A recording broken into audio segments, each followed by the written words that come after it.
మీ business ఏదైనా మీ ఊర్లో promotion చేయాలంటే అది సుమన్ టీవీతోనే సాధ్యం. ఇప్పుడే సంప్రదించండి. అనుకోకుండా ఇన్ఫ్లుయెన్సర్ అయిపోయారు ఈవిడ ఇన్ఫ్లుయెన్సర్ అయిపోవాల్సి వచ్చింది. ఇంకెవరో వీడియో తీసిన తర్వాత ఇన్ఫ్లుయెన్సర్ అయ్యారు. ఎలా అనిపిస్తుంది మీకు? ఆ మార్పు ఇట్లా జరిగిపోయింది కదా సడన్గా 1 డేలో. షాకుల మీద షాకులు అయితే మామూలుగా తగలట్లేదు నాకు. కానీ అసలు నేను ఊహించలేదు. కానీ అందరికీ నిజంగా పేరు పేరున అందరికీ ధన్యవాదాలు తెలుపుకుంటున్నాను. ఎందుకంటే నేను ఎక్కడుంటానో ఎక్కడో నాకే తెలియదు. ప్రపంచం అంటే ఏంటో కూడా తెలియదు. నాకే ఇవాళ ఇంతమందిలోకి తీసుకొచ్చారంటే నిజంగా సోషల్ మీడియాకి థ్యాంక్ యూ. అలాగే నన్ను సపోర్ట్ చేస్తున్న వాళ్ళందరికీ కూడా, మీ అందరికీ కూడా పేరు పేరున ధన్యవాదాలు తెలుపుకుంటున్నాను. Thank you very much. అలాగే కానీ చాలా సంతోషంగా ఉంది.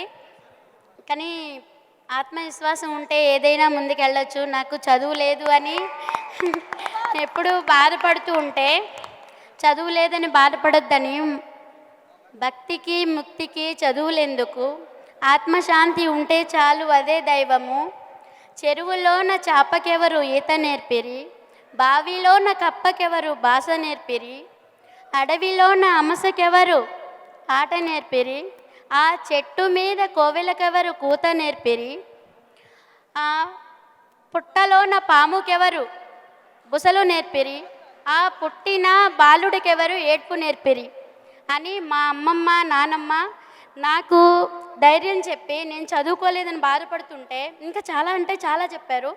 కానీ చదువు ఒక్కటే కాదు, నీ ఆత్మవిశ్వాసం ముందర పని అనేది నేర్చుకుంటే మనం చేసిన దానికి ప్రతిఫలం ఆశించకుండా ముందుకు వెళ్తే అంతా మంచిగా జరుగుతుందని చెప్పారు. కానీ నిజంగా నేను ఎప్పుడూ ఇలా ఎక్స్పెక్ట్ చేయలేదు. కానీ వాళ్ళు చెప్పింది పెద్దల మాట వింటే అది ఎప్పటికైనా సరే విజయమని నా విషయంలో ప్రూవ్ అయింది. సో అందరికీ ఒకటే చెప్తాను, పెద్దల మాట అందరూ వింటే విజయమే కానీ అపజయం ఉండదు. Thank you very much.